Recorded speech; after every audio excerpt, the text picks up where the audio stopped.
नमस्कार, आप देख रहे हैं राष्ट्र प्रथम। आपके साथ मैं हूं तुषार शर्मा। उत्तर प्रदेश के इस खास बुलेटिन में आपका स्वागत है। उन तमाम खबरों से आपको कराएंगे मुखातिब, लेकिन उससे पहले सुर्खियां। गाजीपुर जेल से रिहा होते ही ईडी ने मुख्तार के साले को हिरासत में लिया, मामले में हुई कार्रवाई। यूपी में एक और विधानसभा सीट खाली, रामपुर के बाद अब सीट पर भी होंगे उपचुनाव। बांदा जिला अस्पताल में मरीजों की जगह पर आवारा कुत्तों का कब्जा, ट्रॉमा सेंटर को बनाया अपना आशियाना।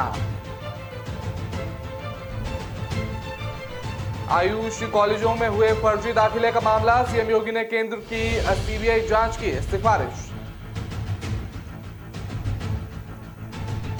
रेल मंत्री अश्विनी वैष्णव बोले, देवबंद रेलवे स्टेशन को किया जा सकता है बाला सुंदरी देवी मंदिर का रूप।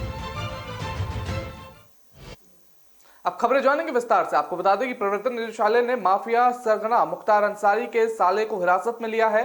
ईडी की प्रयागराज यूनिट ने मुख्तार के साले सरजील रजा उर्फ आरे आतिफ को गाजीपुर में जेल गेट से हिरासत में लिया है। बता दें, वहीं सोमवार को ही जमानत पर गाजीपुर जेल से रिहा हुआ था और ईडी ने इससे पहले मुख्तार के विधायक बेटे अब्बास अंसारी को 4 नवंबर को गिरफ्तार किया था। सरजील को हिरासत में लेने के बाद ईडी की टीम उसे लेकर प्रयागराज रवाना हो गई।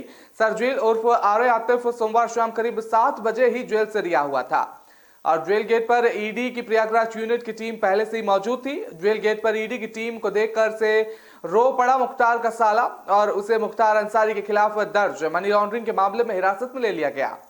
ईडी ने इसी मामले में मुख्तार के विधायक और बेटे अब्बास अंसारी को गिरफ्तार कर लिया है। सरजील उर्फ आतिक ने भी अपने भाई अनवर शहजाद के साथ 3 सितंबर को गाजीपुर के सीजीएम कोर्ट में सरेंडर किया था। तब से वो दोनों जेल में बंद थे और दोनों पर नंदगंज क्षेत्र में सरकारी जमीन पर कब्जा और उस पर निर्माण करने का आरोप लगा हुआ था। ईडी की टीम सरजील को प्रयागराज लाकर उसका सामना मुख्तार के विधायक बेटे अब्बास से करा सकती है।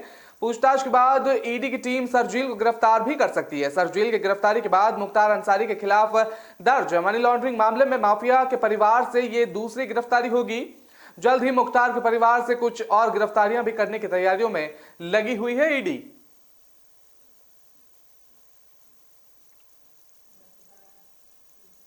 मुजफ्फरनगर जिले के खतौली विधानसभा सीट के विधायक विक्रम सिंह सैनी को सांसद विधायक अदालत द्वारा मुजफ्फरनगर दंगे के आरोप में 2 वर्षों की सजा सुनाए जाने के 27 दिन बाद विधानसभा सचिवालय ने खतौली विधानसभा सीट को रिक्त घोषित करते हुए सोमवार को इस आशय का आदेश जारी कर दिया है। बता दें, इसके साथ ही सुप्रीम कोर्ट के आदेश के मद्देनजर सैनी की उत्तर प्रदेश विधानसभा की सदस्यता भी 11 अक्टूबर से स्वतः ही रद्द हो गई है और अब इस सीट पर भी भारत निर्वाचन आयोग उपचुनाव कराएगा।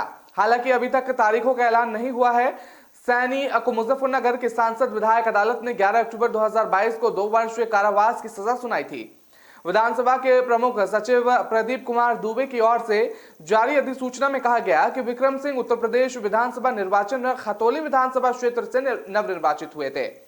बता दें, अधिसूचना के मुताबिक मुजफ्फरनगर जिले के जानसठ थाना क्षेत्र में दर्ज भारतीय दंड संहिता की धारा 147, 148, धारा 336 और 139, 504 और 506 के तहत विशेष सत्र न्यायाधीश एमपी एमएलए कोर्ट ने सैनी को 2 वर्ष कारावास और 5,000 रुपए के अर्थदंड से दंडित किया।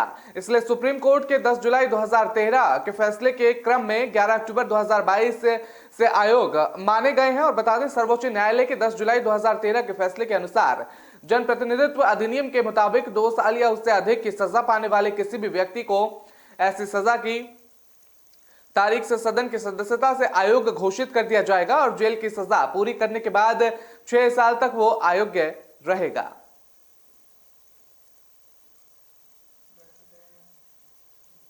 यूपी के बांदा का जिला अस्पताल अक्सर किसी न किसी बात को लेकर सुर्खियों में बना रहता है। ताजा मामला जिला अस्पताल के ट्रॉमा सेंटर का है, जहां अस्पताल के भीतर एक कुत्ते का आराम फरमाते हुए वीडियो वायरल हो रहा है। और बता दें कि वीडियो में कुत्ते के नजदीक ही कई मरीज भी खड़े हुए हैं। यह हाल तब है जब पूरे प्रदेश में डेंगू जैसे भीषण बीमारी का खतरा बना हुआ है।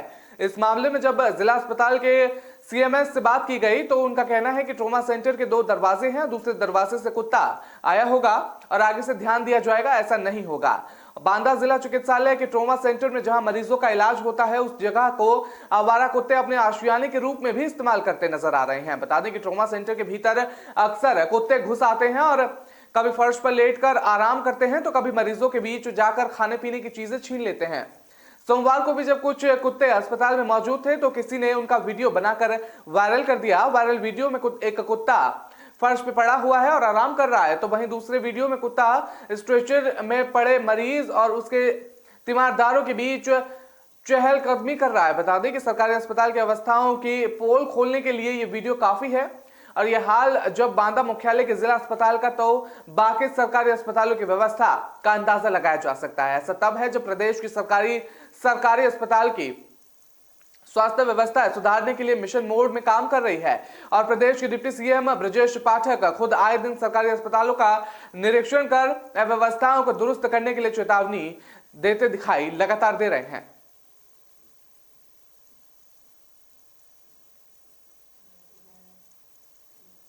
उत्तर प्रदेश के सीएम योगी आदित्यनाथ ने केंद्र सरकार से 2021 में आयुष कॉलेजों में प्रवेश के दौरान हुई कथित अनियमितताओं की जांच सीबीआई से करने की मांग की है। बता दें कि अनियमितता के मामले में आरोपी आयुर्वेद सेवाओं के कार्यवाहक निदेशक प्रोफेसर एसएन सिंह और शिक्षा निदेशालय के प्रभारी अधिकारी उमाकांत यादव को निलंबित कर दिया गया है। ये दोनों ही लखनऊ के राजकीय आयुर्वेद मेडिकल कॉलेज में फिलहाल कार्यरत थे। इसके अलावा यूनानी निदेशालय के प्रभारी अधिकारी डॉक्टर मोहम्मद वसीम और होम्योपैथी निदेशालय के कार्यवाहक संयुक्त निदेशक विजय कुमार पुष्कर के खिलाफ विभागीय कार्रवाई शुरू कर दी गई है। ये जानकारी देते हुए राज्य सरकार के प्रवक्ता ने बताया कि सीएम योगी आदित्यनाथ ने निर्देशों के पालन करते हुए राजकीय आयुर्वेद मेडिकल कॉलेजों के प्रिंसिपल डॉक्टर एसएन सिंह और प्रोफेसर उमाकांत यादव को निलंबित कर दिया गया है, जबकि डॉक्टर मोहम्मद वसीम और प्रोफेसर विजय पुष्कर के खिलाफ कार्रवाई शुरू कर दी गई है। बता दें कि इससे पहले यह खबर सामने आ रही थी कि फर्जी दाखिले मामले की जांच एसटीएफ द्वारा कराई जाएगी और उसे यह जिम्मेदारी सौंप दी गई थी, लेकिन अब सीबीआई जांच की बात सामने आ रही है और उत्तर प्रदेश में आयुष कॉलेजों में दाखिलों के नाम पर नीट यूजी 2021 की मेरिट सूची के स्थान बनाने वाले जगह ऐसे लोगों को दाखिला कराया गया जिनसे पैसे लिए गए थे। बताया जा रहा है कि सरकारी आयुष कॉलेजों के लिए 5 लाख रुपए और प्राइवेट कॉलेजों के लिए अभ्यर्थियों से 3.5 लाख रुपए वसूल किए गए थे। और बता दें जबकि प्राइवेट होम्योपैथी कॉलेज में प्रवेश के लिए 4 लाख और प्राइवेट कॉलेज के लिए 2.5 लाख रुपए लिए गए थे। वहीं यूनानी कॉलेज में प्रवेश के इच्छुक अभ्यर्थियों से 2.5 लाख लिए गए थे और मामले की जानकारी सामने आने के बाद निदेशालय में दाखिल से जुड़े दस्तावेज को सील भी कर दिया गया है फिलहाल के लिए।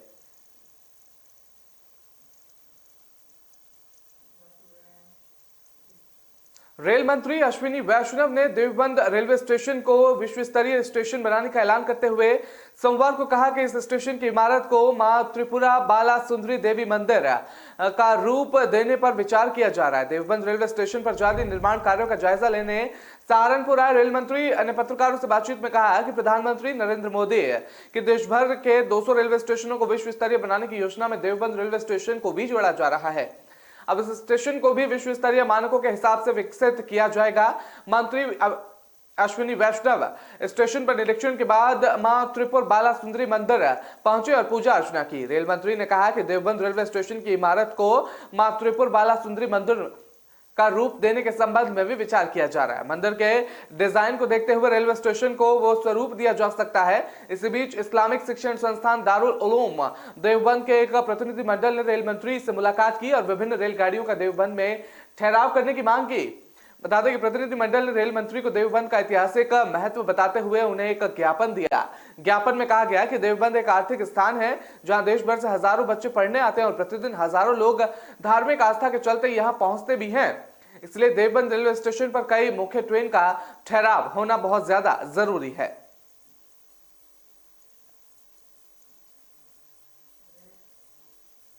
फिलहाल वक्त हो चला छोटे से ब्रेक का। खबरों का सिलसिला लगातार जारी रहेगा।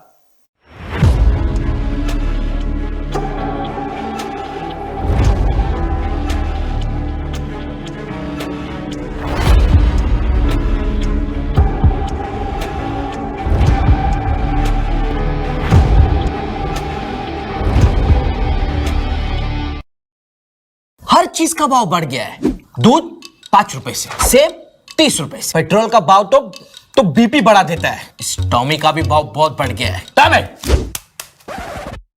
चिल माचा, शुक्र है रैपिडो ऑटो के भाव तो नहीं बढ़े। ऑटोज में सबसे किफायती और आपके घर तक भी best price assured. Forget meter, enjoy every kilometre.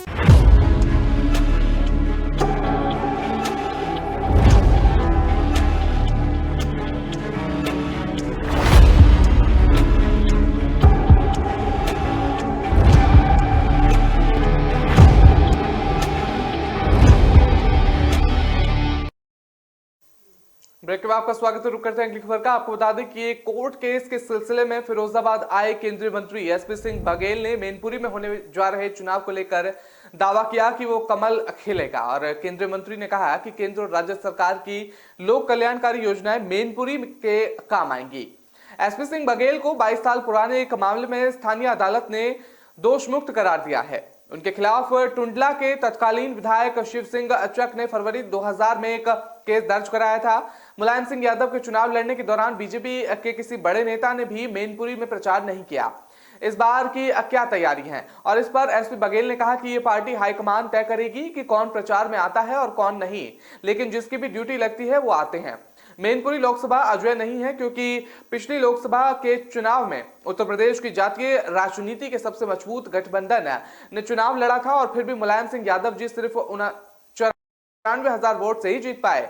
अब सपा बसपा गठबंधन नहीं है। वही केंद्रीय मंत्री ने यूपी में अपराध के मुद्दे पर कहा कि अपराध मुक्त समाज को गुप्त काल में भी नहीं था। और बता दें कि सपा और बसपा के काल में जब तक बच्चा स्कूल से वापस नहीं आता तो मां दरवाजे पर ही खड़ी होकर इंतजार करती थी। और कहा कि उसका अपहरण तो नहीं हो गया। जहां तक धर्म परिवर्तन का सवाल है कि कुछ लोग रणनीति के तहत किशोर लड़कियों को बहला फुसला कर शादी कर रहे हैं। अगर किसी को किसी से सच्चा प्यार हो जाए तो अलग बात होती है, लेकिन धर्म छुपाकर पीछा करना ये ठीक बात कतई नहीं है।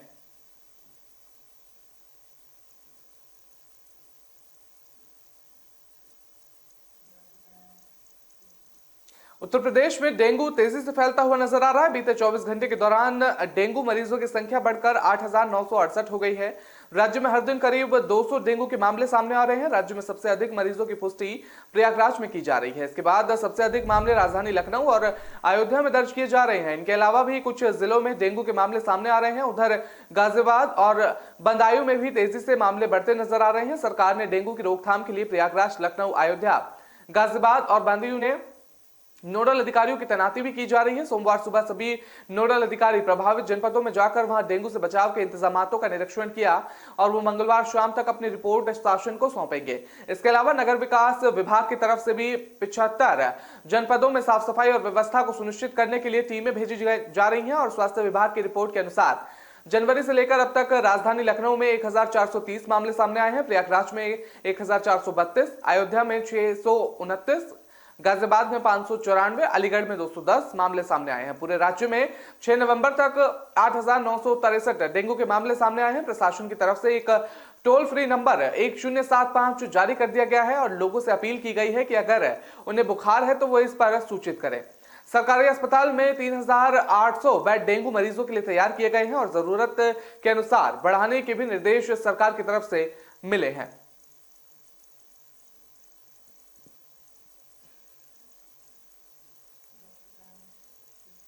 उत्तर प्रदेश के कानपुर में सोमवार को औद्योगिक क्षेत्र में आग लगने की खबर सामने आई और ये आग शॉर्ट सर्किट के कारण लगी। ये जानकारी अग्निमिशन अधिकारी दीपक शर्मा ने दी है। बता दें ये आग औद्योगिक क्षेत्र में पान मसाला फैक्ट्री में लगी है और घटना से जुड़ी तस्वीरें सामने आ रही हैं जिसमें फैक्ट्री से काला धुआं निकलता हुआ नजर आ रहा है। बता दें कि आग लगने की खबर मिलते ही स्थानीय लोगों ने दमकल विभाग को सूचना दी, जिसके बाद आग बुझाने के लिए गाड़ियां भेजी गई।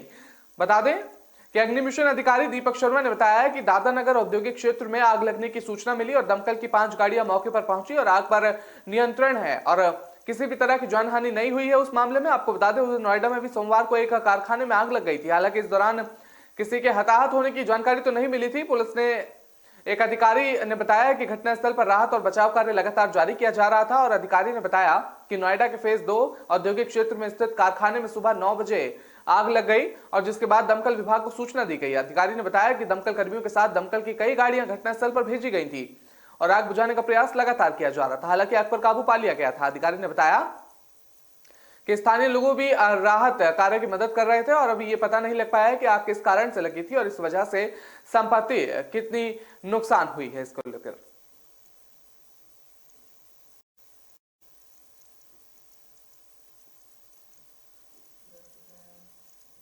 कानपुर देहात में एक युवक की मौत के बाद परिजनों ने थाने के बाहर शव रखकर जमकर हंगामा कर दिया। कानपुर जिले के मंगलपुर थाने में बीती रात कई लोग थाने के बाहर जमा हो गए और लोगों का आरोप है कि पुलिस ने युवक की मौत के मामले में ठीक से कार्रवाई नहीं की और हत्या से सड़क हादसा बता दिया। बता दें कि युवक के परिजनों के मुताबिक मंगलपुर क्षेत्र में रहने वाले अभिषेक के घर जाते वक्त रास्ते में कुछ लोगों ने पिटाई कर दी थी। अभिषेक घटना में गंभीर रूप से घायल हो गया था और उसे अस्पताल में भर्ती कराया गया था, जहां उसके इलाज के दौरान मौत हो गई। परिजनों का कहना है कि अभिषेक को जिस तरह की चोट आई वो हत्या लग रही है और जबकि पुलिस का दावा है कि उसकी सड़क हादसे में मौत हो गई। इस बात से नाराज परिजन स्थानीय लोगों के साथ मिलकर युवक का शव थाने में लाकर बैठ गए और वहां हंगामा करना शुरू कर दिया। मामला इतना बिगड़ गया कि 3 थाने से पुलिस को बुलाया गया और बता दें कि उधर मृतक के भाई ने बताया कि अभिषेक को पीट पीट कर मरणासन हालत में सड़क पर छोड़ दिया गया था, लेकिन पुलिस ने इस दुर्घटना को बता दिया है। और इस मामले में जब सीओ रविकांत गैर से बात की गई तो उन्होंने कहा कि मृतक के भाई ने ही पहले घटना का मामला दर्ज कराया और रविकांत गैर ने कहा कि मामला कमल सिंह के थाना मंगलपुर के में शिकायत दर्ज कराई है और 31 अक्टूबर को उसका भाई मंगलपुर में मोटरसाइकिल पर जा रहा था। उसी दौरान किसी अज्ञात वाहन ने उसे चोट लगा दी और भाई को इलाज के लिए हेल्प लेकर गए और उसकी मौत हो गई। पोस्टमार्टम के बाद वो लोग थाने में चले गए और अपना प्रार्थना पत्र दिया और उसमें सुसंगत धाराओं में केस दर्ज कर कानूनी कार्रवाई की जा रही है।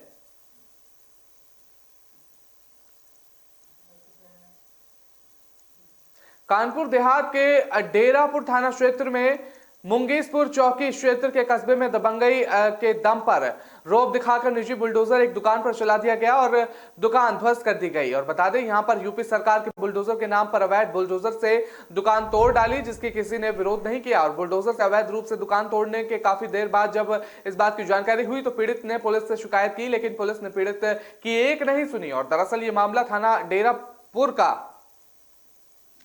मंगेसापुर कस्बे का बताया जा रहा है। सुभाष कटारिया के मकान में बनी दुकान में संतोष गुप्ता की बर्तन की दुकान थी जो कई सालों से किराएदारी पर चल रही थी। संतोष गुप्ता ने बताया कि अचानक सुभाष कटारिया ने दुकान खाली करने को कहा तो उन्होंने कुछ मोहलत देने की बात कही, लेकिन मकान मालिक सुभाष कटारिया नहीं माने। सुभाष कटारिया ने दुकान खाली कराने का जिम्मा क्षेत्र के बदमाश उर्फ राजू सचान को दे दिया। राजू सचान ने दिन दहाड़े कस्बे के अंदर बुलडोजर से दुकान तोड़ दी और उसे ध्वस्त कर दिया।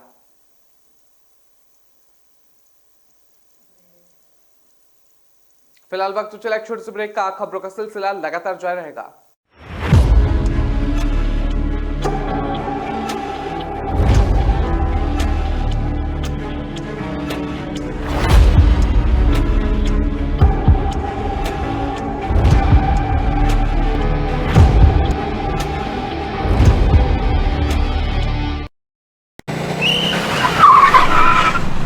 मस्त मास्क पहना रे तूने। Thank you sir. वो जान बचाने के लिए पहनना पड़ता है ना सर। रेडीमेड है या टेलर मेड है? ऑनलाइन ऑर्डर किया है सर। एक और है क्या? है ना सर। देना। बहुत मस्त लगे आपको। ये ना सर। Sir sir sir. ये ना भाई, जान बचाने के लिए बाइक चलाते वक्त सिर्फ खोपड़े पे मास्क पहनेगा तो खोपड़े को कौन बचाएगा? समझ गया सर। हेलमेट ऑनलाइन ऑर्डर कर वरना हमेशा के लिए ऑफलाइन हो सकता है। Okay sir. ये ले। चल हम ये भी ऑनलाइन भर दे। हेलमेट पहने, ट्रैफिक नियमों का पालन करें, जिंदगी के सफर को सुरक्षित रखें।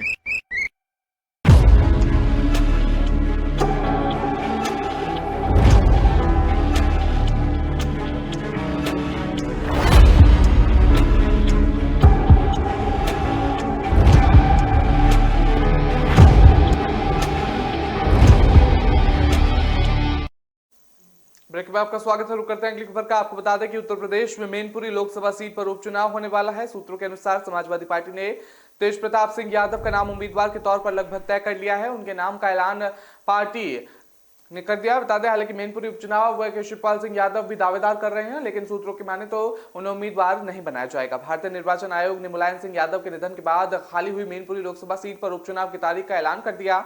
वहीं अब सूत्रों के अनुसार समाजवादी पार्टी ने भी इस सीट पर अपने उम्मीदवार के तौर पर तेज प्रताप सिंह यादव को उतारने का फैसला कर लिया। हालांकि अभी इस पार्टी का द्वारा ऐलान नहीं किया गया, लेकिन सूत्रों की माने तो मंगलवार को पार्टी के नाम का ऐलान कर देगी। और सपा द्वारा तेज प्रताप सिंह यादव का नाम फाइनल होने के कारण अब इसे शिवपाल सिंह यादव के लिए एक बड़ा झटका माना जा रहा है। दरअसल इसके पीछे की वजह कि शिवपाल सिंह यादव ने कई मौकों पर मैनपुरी से चुनाव लड़ने की इच्छा जाहिर की थी। हालांकि जब उनके इस बयान पर टिप्पणियों का दौर शुरू हो गया तो उन्होंने सफाई भी देना शुरू कर दिया। तब शिवपाल सिंह यादव ने अपने बयानों में कहा था कि मुलायम सिंह यादव को मैनपुरी से चुनाव ना लड़ने पर वो सीट पर लोकसभा चुनाव लड़ेंगे। सपा संरक्षण लगातार अव्यवस्था रहने की वजह से हो सकता है, लेकिन 2024 में लोकसभा चुनाव नहीं लड़े। हालांकि इसकी संभावना काफी कम है और तब वो खुद वहां से चुनावी मैदान में उतर सकते हैं। इसकी संभावना जताई जा रही है फिलहाल के लिए।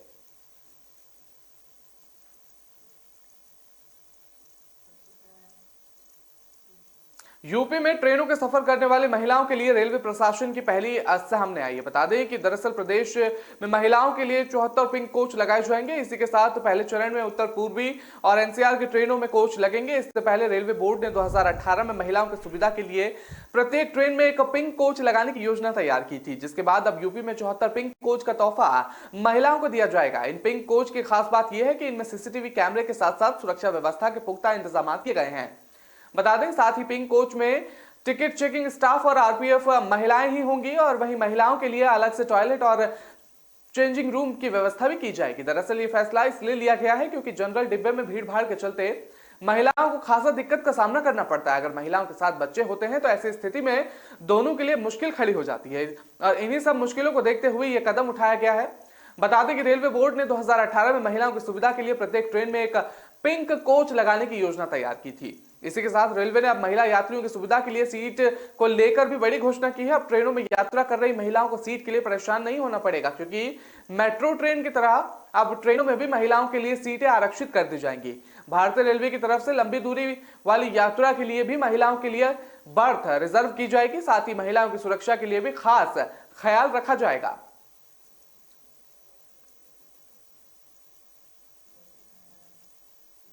नोएडा में प्रदूषण का स्तर एयर क्वालिटी इंडेक्स में 400 के आंकड़े को पार करने पर ग्रेड 4 के नियमों को लागू करवाया गया है और कक्षा 1 से 8वीं तक के स्कूल बंद कर ऑनलाइन पढ़ाई शुरू कर दी गई थी। अब जिला अधिकारी का नया आदेश आया है कि इसके मुताबिक 9 नवंबर से बच्चों के स्कूल खोले जाएंगे। जिला अधिकारी गौतम बुद्ध नगर ने अपने आदेश में अफसरों को प्रदूषण नियंत्रण करने के लिए सख्त निर्देश दिया है। रविवार को जिला अधिकारी गौतम बुद्ध नगर की अध्यक्षता में जनपद में वायु प्रदूषण के प्रभारी नियंत्रण के लिए जनपद स्तरीय समस्त अधिकारी के साथ की गई थी। बैठक में सभी प्रशासनिक अधिकारी, प्राधिकरण के अधिकारी, डीसीपी, ट्रैफिक विभागीय, वन अधिकारी, आरटीओ और डीआईओएस, डिस्ट्रिक्ट फायर ऑफिसर और क्षेत्रीय अधिकारी, उत्तर प्रदेश प्रदूषण नियंत्रण बोर्ड नोएडा और ग्रेटर नोएडा उपस्थित थे। जिला अधिकारी ने सभी को निर्देश दिए गए हैं कि सीएमयूएम के निर्देश का अनुपालन सुनिश्चित रखा जाए। उन्होंने बताया है कि ग्रेप का स्टेज 4 हटाया गया है। इसके बाद स्टेज 3 लागू कर सभी प्रावधानों और रिस्ट्रिक्शंस को ग्राउंड पर प्रभावी रूप से लागू रखा जाएगा।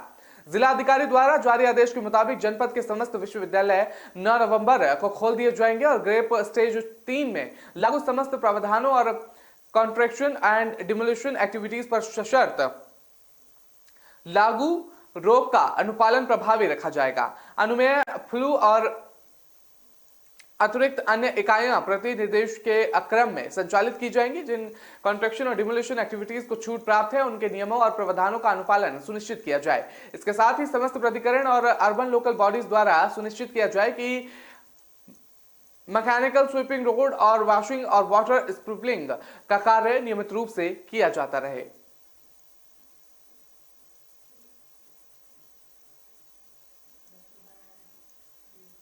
मथुरा स्थित बांके बिहारी मंदिर में श्रद्धालुओं की संख्या में बेतहाशा वृद्धि हुई। दरअसल वीकेंड के आखिरी दिन मंदिर के दर्शन के लिए बड़ी संख्या में श्रद्धालुओं की भीड़ उमड़ गई और दर्शन के लिए आए लगभग आधा दर्जन श्रद्धालु भीड़ के दबाव के चलते घायल हो गए। अब एक बार फिर मंदिर के आसपास की प्रशासनिक व्यवस्था की पोल खुल गई है। बांके बिहारी मंदिर में दर्शन के लिए वीकेंड पर श्रद्धालुओं की भीड़ उमड़ पड़ी और जिसकी वजह से श्रद्धालु घायल हो गए। वहीं इस घटना से मंदिर के आसपास प्रशासनिक व्यवस्थाओं की एक बार पोल खुल गई है, जिसके बाद पुलिस और प्रशासन पर फिर से सवाल खड़े होने लगे हैं। कहा जा रहा है कि प्रशासन द्वारा की गई व्यवस्था रविवार को पूरी तरह से फेल होती नजर आई और वीकेंड पर ठाकुर द्वारा बांके बिहारी मंदिर पर श्रद्धालुओं की संख्या बढ़ती हुई नजर आई, लेकिन प्रशासन ने इस बात की जानकारी देते हुए मजबूत कदम नहीं उठाए। वहीं बाहर से आए लोगों के वाहनों से पार्किंग भी फुल हो गई थी, जिसके कारण श्रद्धालुओं ने सड़क किनारे वाहन लगाए थे। इससे बता दें आपको, वृंदावन की सड़कें जाम हो गई थी। हालांकि इससे पहले मौका नहीं मिला और जब बांके बिहारी मंदिर में ऐसा हादसा हुआ और इससे पहले जन्माष्टमी की मंगल आरती के दौरान मंदिर में भगदड़ मच गई। 20 अगस्त को हुई इस दौरान हादसे में 2 लोगों की मौत भी हो गई थी और कई लोग इसमें घायल हुए थे, जिसके बाद घायलों को अस्पताल में भेजा गया है फिलहाल के लिए।